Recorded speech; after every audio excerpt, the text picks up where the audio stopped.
Salut à tous les amis, c'est Brahms. De plus en plus, les constructeurs automobiles mettent en avant des autonomies incroyables dans leur publicité. Vous me direz, c'est du pur marketing, ça vaut ce que ça vaut. Mais si les consommations annoncées par les constructeurs automobiles étaient totalement fictives, et je parle des valeurs officielles indiquées sur la fiche technique du constructeur.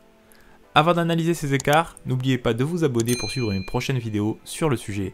Et pourquoi pas participer à la cagnotte Tipeee en description de cette vidéo pour contribuer au développement de la chaîne.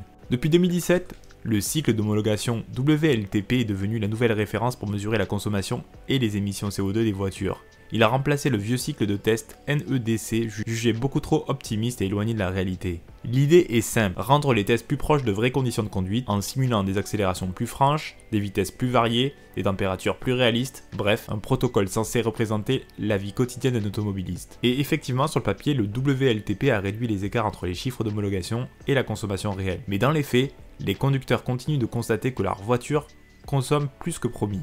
L'Agence européenne pour l'environnement a justement compilé des données très précises sur ce sujet. Ces informations viennent directement des véhicules grâce au système embarqué. Les voitures modernes enregistrent en effet leur consommation et leur kilométrage tout au long de leur vie.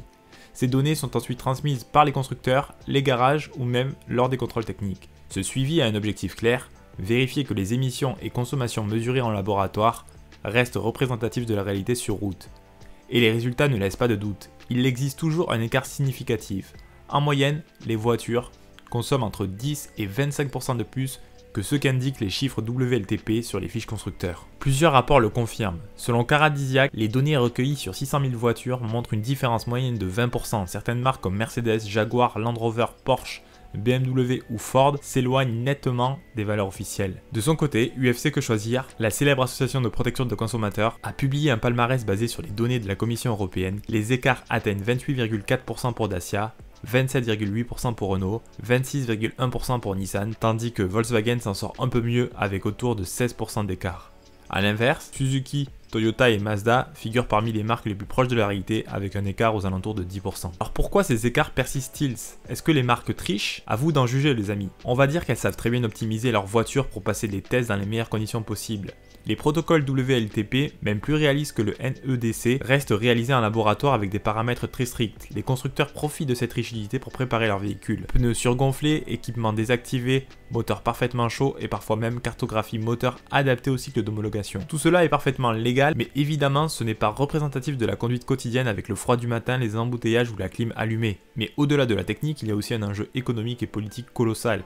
Chaque gramme de CO2 compte, car il détermine le montant des malus écologiques et les amendes imposées par l'Union européenne aux constructeurs. Un constructeur qui dépasse les limites fixées doit payer des millions d'euros d'amende.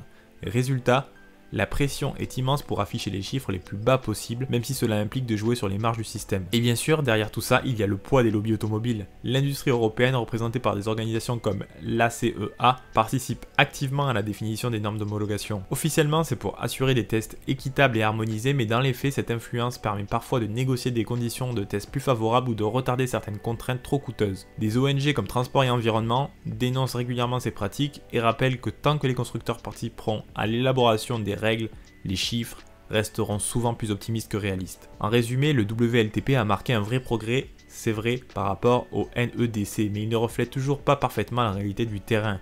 La consommation réelle dépend du conducteur, du trajet, du climat, du style de conduite, et pas seulement du protocole d'essai. Alors la prochaine fois que vous regarderez la fiche technique d'une voiture, gardez en tête que les chiffres officiels sont une base de comparaison, pas une vérité absolue. Sur la route, la seule donnée fiable, c'est celle que vous verrez sur votre propre tableau de bord. Voilà les amis, j'espère que cette vidéo vous aura plu, n'oubliez pas de vous abonner et de lâcher un like, et comme d'habitude, moi je vous dis ciao ciao.